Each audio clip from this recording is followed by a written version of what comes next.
everybody. Welcome to another episode from Your Own Pathway. Happy June and happy birthday to all my Geminis out there. We are officially in Gemini season. For those who do know me, my name is Poiab. I am a trained psychotherapist turned empowerment life coach and organizational leadership consultant, where I bring my skills, my knowledge, and my expertise to empower all of you to forge your own path and to own it. So, speaking of forging your own path, one of the things that I work with my clients on who are ready to forge their own path and are still very stuck. And one of the things that I notice about them and their I don't want to say their inability, but their the challenges that they're having from moving forward and forging their own path is that a lot of them have self-abandoned themselves. And so, as you can see, the episode today is reclaiming your power and stop abandoning yourself now.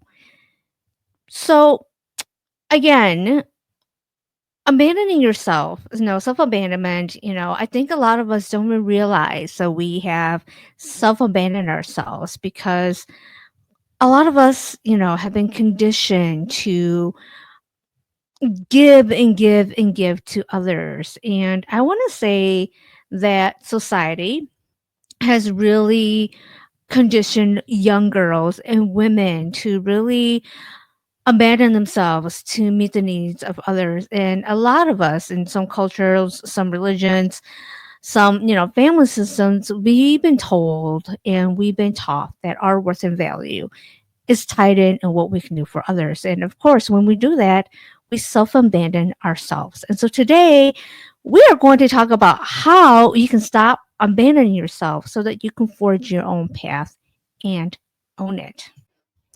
So, before moving forward, let's talk about what self abandonment actually is. And so, for those who don't know what self abandonment is or what it means, it's basically a pattern where we have been taught or where we neglect our own needs, our own desires, our own feelings to prioritize others. And this can often lead to a life that is unfulfilled and disconnected from our true selves.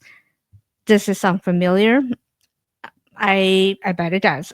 So, and this habit can creep into our lives, starting with small compromises, pushing our boundaries, accepting yes when we mean no, or compromising our values and our desires to meet the needs of others. And so we initially be like, you know what? Okay, yes, yes, yes. And then other people keep pushing and pushing, and we start accepting yes, yes, yes, because we've been conditioned to say yes, and saying no makes you look like a bitch or you don't want to be mean. And so what happens is that it can grow into a significant barrier to happiness and personal growth. Again, does it sound familiar? We are often conditioned to prioritize needs, other people's needs over our own. And again, in my therapy practice, I would say most of my clients are women. I work with men too, but I work with a lot of women who are coming to therapy because they realize that, something's going on. I don't know what it is. I keep saying yes to other people, and in turn, I neglect myself. And so when you prioritize, or when we prioritize other people's needs over our own, we often strive for like the perfection, and we measure our worth and value by external validations in what we can do for others. And again, I especially see this in women, and I see this in men also, especially if there is unresolved trauma or unhealed wounds that their partner or significant other may have, and they don't have their own boundaries also, and so they're trying to meet the needs of their partner or their significant other, and in turn, they abandon themselves. And again, we have conditioned a lot of our girls, young girls, that our worth and value is tied into what we can do for others. So in turn, many girls, we grow up, we become women, we become young women, and then we become women. Some of us get married, get into relationships, and because we've never learned to take care of ourselves, we learn to abandon ourselves at a young age. So this is why we're talking about this today, so that if you're watching this, or if you have a young woman or someone young in your life, we need to teach them young to not abandon themselves. And so, from personal experiences such as trauma, rejection, or failure, can also contribute to the self neglect and the self abandonment. And these experiences can leave deep emotional scars, which make it very difficult for us to trust ourselves and our worth. And as a result, we may develop patterns of self abandonment that are often really hard to break because we've been conditioned at a young age. We've been conditioned that this is the right thing. And to unlearn and to uncondition takes a lot of consistency, it takes years of therapy, and it takes boundaries. I'm always going to talk about boundaries. And so boundaries is one of the things that you have to work on in order to bring back yourself no longer self-abandoning. So this is a vicious cycle, as you can see, but we can definitely disrupt and interrupt with awareness, with compassion, with education, and willingness to change. So, how do we even break out of this pattern? And today's episode is focused on breaking out of this pattern so that you can finally choose you, forge your own path, and own it. And there are 5 points today, five points today that I will discuss in this episode about how to reclaim your power so that you can stop abandoning yourself. And how do we begin with this? First of all, you have to choose you. You have to choose you yourself consistently, unapologetically, hard word to say today, unapologetically, and especially when it's uncomfortable. When we are uncomfortable and we make our other people uncomfortable, it's so easy for us who have a history of being a people pleaser or self abandoning to abandon yourself because you don't want to make other people uncomfortable because you put up your boundaries.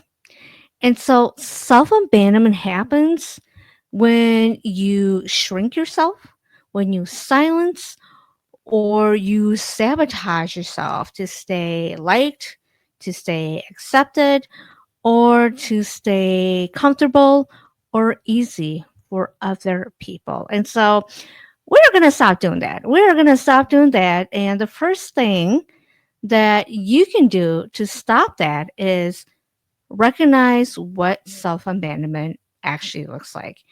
I think a lot of us don't realize that we have self abandoned ourselves because when we think of self abandonment, a lot of us think about the physical, not the emotional or the psychological. And so, because we are there physically, we're like, oh no, I'm not self abandoning anybody. I'm here. I'm physically here. But we're talking about the emotional and the psychological aspect of you that you have abandoned. I said psychological, I said emotionally. I also want to add spiritually. We spiritually have abandoned ourselves. And so, when you self abandon yourself, it may look like this. You say yes when you mean to say no. You stay quiet when something matters. You minimize your needs, your wants, your talents, your dreams to make other people comfortable. You prioritize other people's comfort over your truth. That one, I felt that one. Okay. And you wait for permission to be yourself. How many of you have done this? I admit I have done this. And I too am learning to find myself and reclaim myself, because I too came from a culture that was really expected of women to give and give and give. And in turn, we're exhausted, we're angry, and we're mad. And if you feel like any of the things that I said, it's time for you to come back and recognize what you are abandoning to meet other people's needs. So first of all, again, is recognize what self-abandonment looks like. Number one. Number two is you need to interrupt the old pattern. And so ask yourself in moments of discomfort, am I choosing this because it's aligned, or is it because it's familiar and safe? I know that change, I know that, we tend to stay with what we know, what's safe and what's familiar. Because when you start to find yourself, it can be scary, especially if you've never done that, if you've never been told that it's okay to focus on you. And so you need to learn how to interrupt the old pattern. Number three is start belonging to yourself. Start belonging to yourself. And what I mean by this is to forge your own path, you need to do the following. You need to validate your vision, even if no one sees it. When you start on this journey, a lot of people are not going to see it. A lot of people are not going to see your vision. You have your vision, you have the blueprint in your mind. And when people ask you, they just don't get it, but you have your vision, and trust that vision and your intuition. Also, trust your timing, even when it's slow or lonely. And this is why a lot of people hesitate to forge their own path, because it is often a very lonely path, especially when you are used to surrounding yourself with people. They may not be the most healthiest people, but you are surrounded by people, even if they're not good for you. And in this journey of finding yourself, finding who you are, forging your own path, it's going to be very lonely. And in that, you're going to learn so much about yourself. Another thing is back yourself in rooms where no one claps.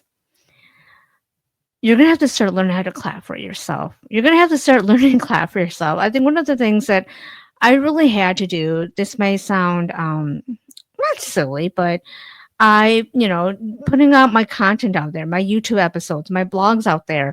And when I put it on Facebook, or I'll put it on LinkedIn, or I put it on Instagram, I like it. Even if nobody likes it and I'm the one that likes it, I like it.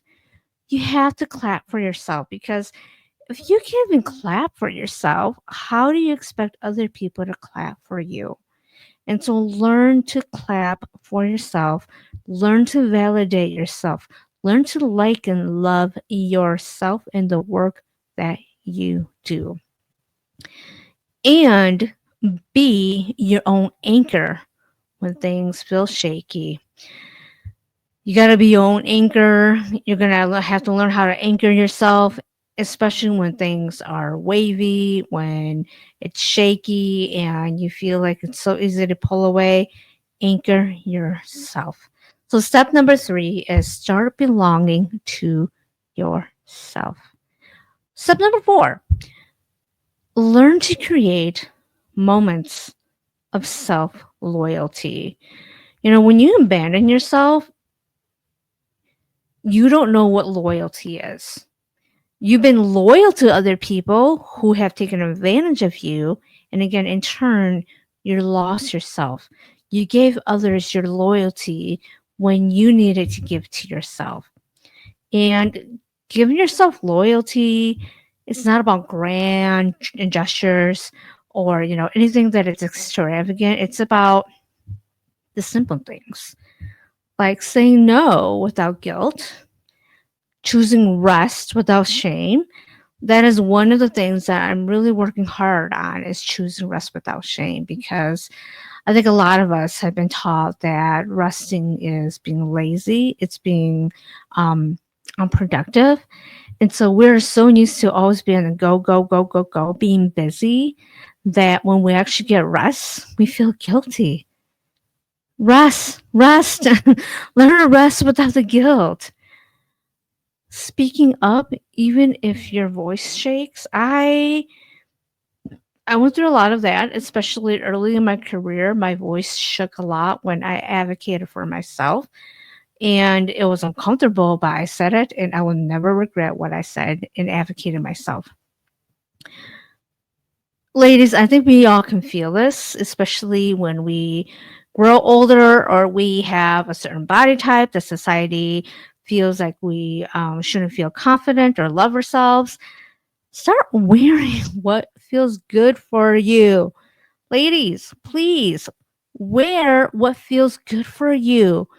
You know, those episodes of like what you shouldn't wear. Women over 50 shouldn't wear this. If you're over 40, you shouldn't wear this. Screw that. Fuck that. Wear whatever you want. Especially when you're 40, 50, 60, 70, you have the right. You have lived long enough to not give a fuck. So wear whatever the fuck you want. Yes, I am swearing today, and I'm going to continue to say, wear the fuck whatever you want. You have earned it. And moving towards your goals, even when others don't get it. When you forge your own path, other people are never going to get it. And you know what? It's not your job to explain it to them. It's not your job to make them understand. One of the things that people will come to me and my clients like, people don't understand what I'm doing. And I would say, it's not your job to explain to them. It is not your job to explain to them. And that is one of the things that I too had to learn as I forged my own path and being a YouTuber, being an influencer. I'm still getting used to that word. Being a blogger, doing things that are very untraditional. I stopped explaining to other people and I just needed their support. I didn't need their comprehension because trying to explain, they will never understand. But you understand what you're doing and you have the vision. So, step number 4 is create moments of self loyalty. These small acts are the foundation of any bold, badass path that you decide to take. Step number five is when you forge your own path and you are finding yourself and you decide, you know what, I'm no longer to abandon myself, expect resistance, but keep walking anyway. The resisting is you're no longer comfortable, you're no longer convenient. You no longer make other people comfortable because you shrink yourself, you dim your light to make other people's light shine when that light was yours. And so, because you are coming back to yourself, you're giving yourself the light, expect resistance from others who have used you and you were convenient for them. When you find yourself and you no longer self abandon yourself, yeah, you're no longer convenient for other people, and people don't like that. So, walk away though. Walk away though. And so when you forge your own path and you find yourself again, you are no longer self abandoning yourself. Again, it's going to be a lonely path. It can be lonely at times, but know that it's not failure. And what this means is that you're cutting a road where none existed. And so you're doing this, you're finding your own ways. And it's like, which road do I take? Know that whatever road or path you take, you will be okay. What this also means is that you're creating from a place of truth and not tradition. And so what this means is like you're actually listening to yourself. You're listening to your truth. You're aligning with your truth. And all this time, you are probably listening to other people and following what they thought you should do. But now you're coming back. It's like you're reeling yourself back and you know where you have to be. And that's your place of truth. I think one of the things when you self-abandon yourself is that you were waiting to be chosen for others. You wanted the external validation, and when you decide that you no longer are going to self abandon yourself, you're no longer waiting to be chosen because now you're choosing you. So, those are the 5 steps of what you can do to stop self abandoning yourself. So, those are the 5 steps that you can take to find yourself and to reclaim your power and stop abandoning yourself. How are you all feeling about this? I know that a lot of this can bring a lot of emotions and can be hard to hear, especially if you realize that, oof, some of this really resonates with me, and I didn't realize that this is what I was doing, that I abandoned myself to please others and to care for others when I need to give all of that back to myself. Understandably, it can be very hard to hear all of this. So, to recap this episode and to really talk about reclaiming your power and to stop abandoning yourself, I just want to remind all of you out there who is watching this that self love is not a luxury, it's a necessity. And by recognizing how we abandon ourselves and taking steps to cultivate like the self love, we can transform our lives. It's a journey that requires patience, requires compassion, requires self awareness. And it's probably one of the hardest paths you'll take, but believe me, it's worth it.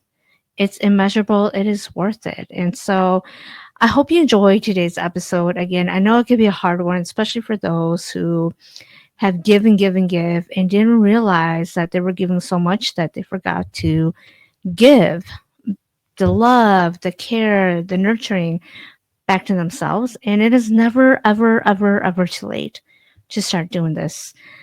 I've worked with clients who are in their 60s and their 70s who have been caregiving all their lives. And then there are things that happen in their lives that force them to forge their own path. And they realize, wow, I've been giving into so much other people that this is my time at 70 for me to finally live the life that I want. And so if you're watching this, whatever age you are, know that you're never too young or too old to find yourself and to stop self abandoning yourself. So thank you for today's episode. Thank you for joining me. And if you're ready to dive deeper into self improvement, forge your own path, owning it, and or if you self abandon yourself and you found yourself, I would love to hear what you did and share your story in the comments. And if you like this video, I do have other videos about empowerment, finding yourself, owning it, and forging your own path. So if you like this video, hit the like and subscribe button. But otherwise, I hope you all have a wonderful week. I hope you have a restful week and day and take care of yourself. And I will see you all next time. Bye.